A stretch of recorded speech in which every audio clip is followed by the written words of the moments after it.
Hello YouTube, it's your boy the Crazy Trader with your favorite stock review. What do we have today? My day has been really boring when it comes to my stock trades because I'm not doing anything. I put $1,000 in, actually 2,000, but they gave me 1,000 upfront. I invested most of it in crypto. I think $300 in crypto. I realized that I don't have any significant amount of money in crypto, so I'm trying to diversify and have about 10% of what I have invested into crypto, okay, because I believe that is also the future. Anyways, I don't want to talk much.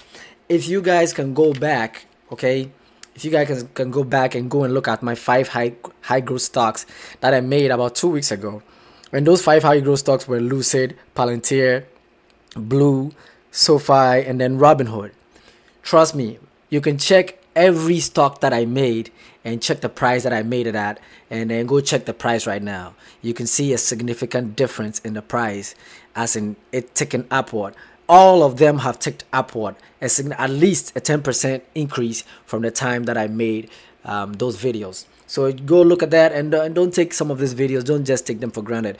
Even if you're a swing trader, you can be in it and then swing it anytime you want. But I personally believe in those stocks, so I'm going to stay in them for a while. In the exception of SoFi, that I don't have any shares in it, I'm going to wait till it consolidates before I'm going to get into it, because I think it's beginning to really increase and go up and up and up. Anyways, I told you guys that I was going to bring a 5 REITs that I believe are also stocks to hold as a millennial or a Gen Z for the near future. Okay, 5 REITs that you should hold for the next 5 to 10 years for the near future. And as you know, REITs are real estate investment trusts, and most of these are held not because of their growth. Most of these are held for the dividend paying, for the way they pay dividends. Okay, so they're going to pay you dividends, and then you're going to use those dividends to rebuy stocks, the same stock, or to rebuy other stock. That's what we call the drip effect, reinvesting the dividends.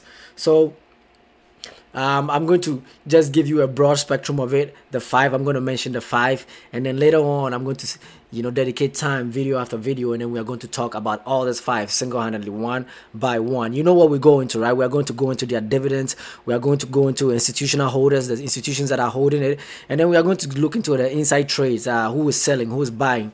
We are going to do all those things. We are going to do the basic, at least the basic due diligence that you have to do when you're looking at a stock before you go into it. I'm not going to go into all the technical details, the earnings per share, return on investment. I'm not going to do all those things. We are not even going to look at the balance sheet.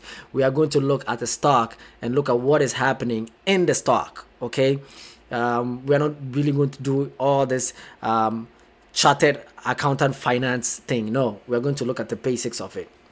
So anyways, let's go straight into the stocks that I have for you. Okay, so the first stock that I have that I think every Gen Z or millennial should have is MITT, and that's a REIT. Okay, I'm talking about REITs right now, just 5 REITs that I think are going to do really good in the near future. And all these REITs, you should remember, all these people are paying dividends. Okay, so let's look at MITT. That's AG Mortgage Investment Trust.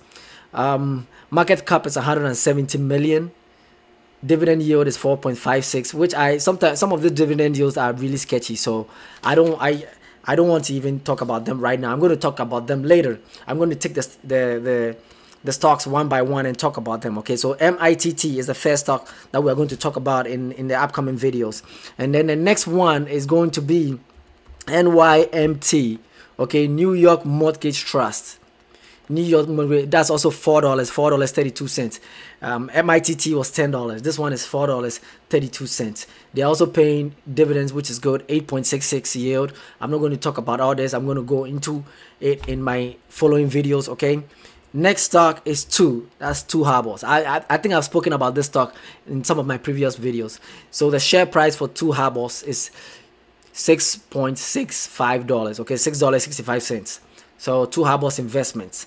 Let me just briefly. Okay, dividend yield is also 9.89. Let's say 9.9. I've spoken about Two Harbors previously, but we are still going to talk about them in my next following videos. And then one of my all-time favorites. You all know MFA. We are going to talk about MFA, even though I've done a video about MFA. I think we are still going to talk about it. Even if I'm not going to talk about it, I'm going to replace it with a different video. So MFA is at a price of $4.75. I have some MFA shares already, and I'm up 36%. And they pay a dividend of 6.37. Okay, that's 6.37%. And our all-time favorite, IVR, Invesco Mortgage Capital, okay, is at 3.13. Book value is at 3.26. So you are 13 cents discounts right now. You are 13-cent discount for every share that you buy right now, okay, on IVR. On IVR, I'm losing a lot of money, but I don't care right now.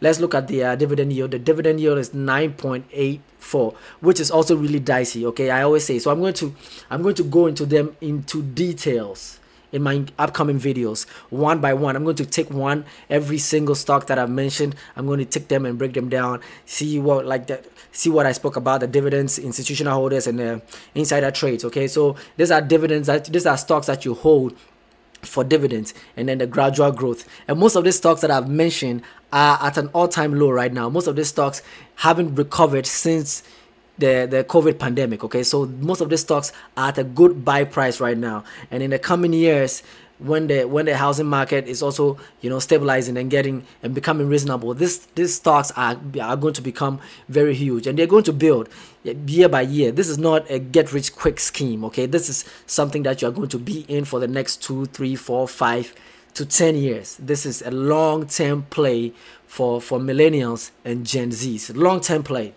Anyways, not to waste too much of your time, like I always say, scared money don't make no money, and you always gotta risk it to get the biscuit. I'm out of your hair. Stay blessed and stay safe. Peace.